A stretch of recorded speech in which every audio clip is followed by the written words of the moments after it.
Bienvenue sur Voix du Ciel, votre espace pour explorer les profondeurs de l'âme et découvrir les énergies qui éclairent nos vies. Aujourd'hui, nous plongeons dans un thème universel et éternel, la sagesse. Ce guide intérieur, cette flamme subtile qui nous conduit sur les sentiers de la vie avec clarté et discernement. La sagesse n'est pas une destination mais un voyage. C'est un équilibre entre connaissance, expérience et intuition. Elle est la boussole de ceux qui cherchent à vivre pleinement et en harmonie. Chapitre 1. Qu'est-ce que la sagesse? La sagesse transcende les simples faits et informations. Elle est une compréhension profonde qui découle de l'expérience, de la réflexion et de la capacité à voir au-delà des apparences. C'est un état d'être qui nous invite à accueillir les incertitudes de la vie avec confiance. Elle est différente de l'intelligence. Tandis que l'intelligence peut résoudre des problèmes complexes, la sagesse nous aide à poser les bonnes questions. La sagesse commence par l'écoute de soi et s'étend à la compréhension des autres. Elle n'est pas enfermée dans les limites de l'âge, car même un enfant peut montrer des éclats de sagesse à travers sa sincérité et sa simplicité. Chapitre 2. Les origines de la sagesse.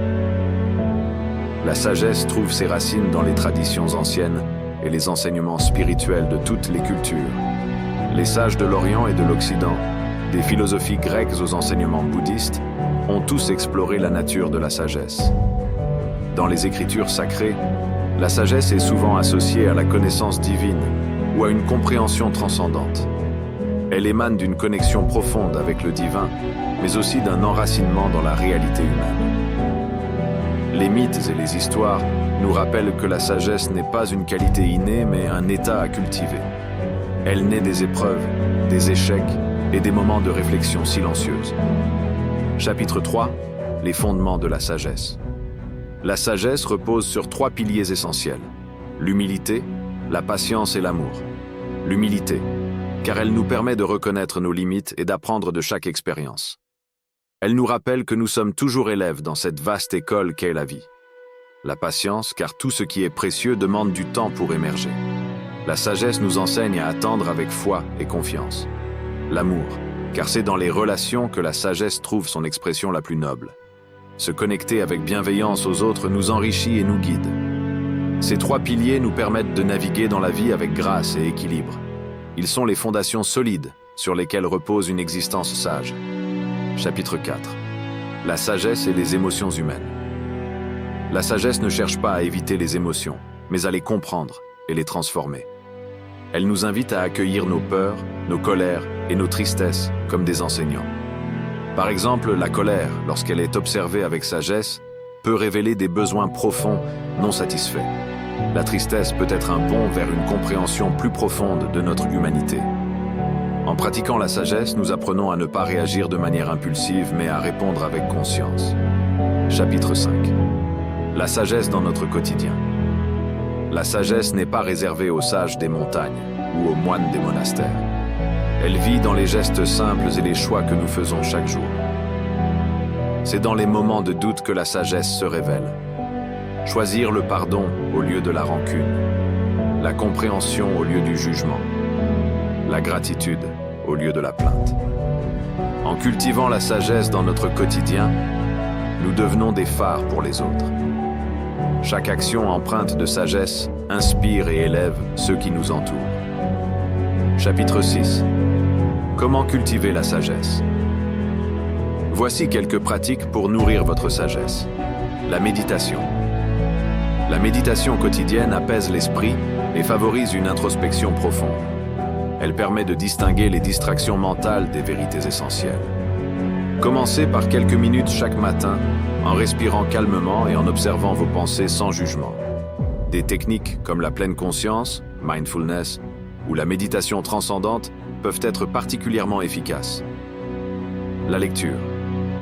Plongez dans des textes classiques comme ceux de Confucius, Socrate ou Bouddha.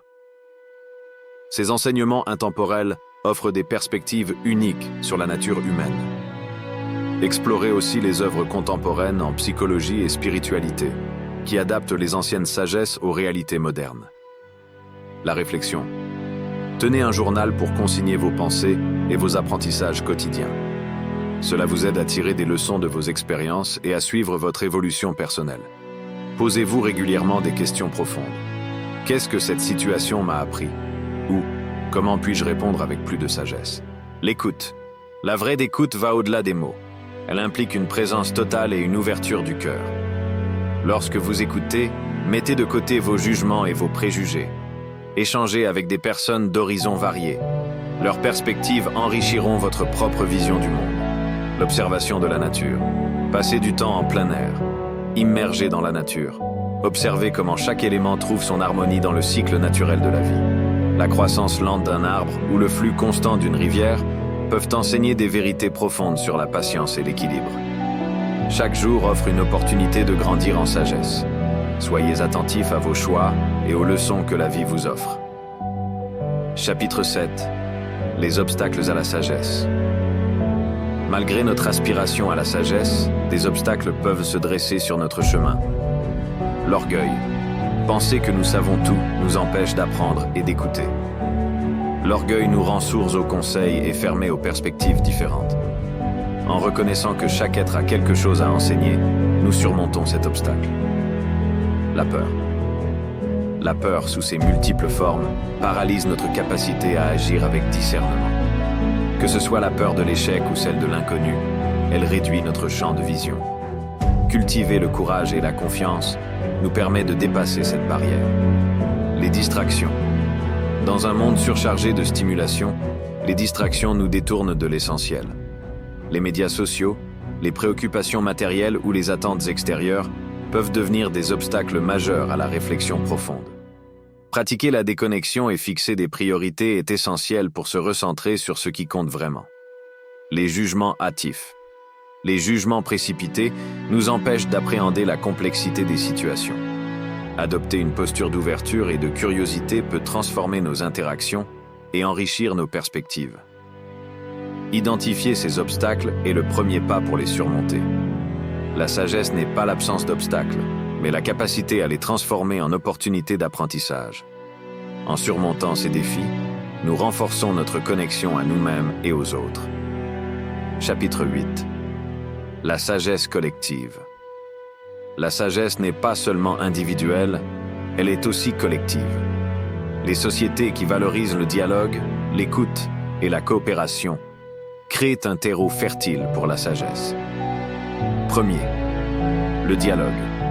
Les échanges sincères et respectueux entre individus permettent de confronter les idées et d'élargir les horizons. Lorsqu'une communauté valorise le partage d'idées sans jugement, elle ouvre la porte à des solutions novatrices et à une meilleure compréhension des défis communs. L'écoute active. En écoutant réellement les besoins et les aspirations des autres, une société peut identifier ses priorités et adapter ses choix pour inclure tous ses membres. Cette pratique d'écoute collective est souvent la base des grandes transformations sociales. La coopération. Collaborer pour un objectif commun est une forme puissante de sagesse collective. Les projets communautaires, les actions solidaires et les initiatives locales témoignent de l'importance de l'unité pour surmonter les épreuves et bâtir un avenir meilleur. L'héritage culturel. Chaque culture possède une richesse de sagesse transmise à travers les générations. En préservant et en valorisant cet héritage, nous puisons dans un réservoir inépuisable de connaissances et d'inspiration. La vision partagée. Une sagesse collective se développe lorsque les membres d'une communauté partagent une vision commune. Cela inclut le respect des ressources naturelles, la valorisation de l'éducation et la recherche d'une harmonie durable entre les individus et leur environnement.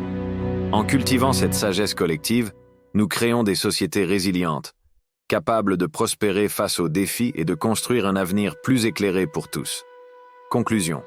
La sagesse est la lumière qui éclaire notre chemin dans les moments d'obscurité.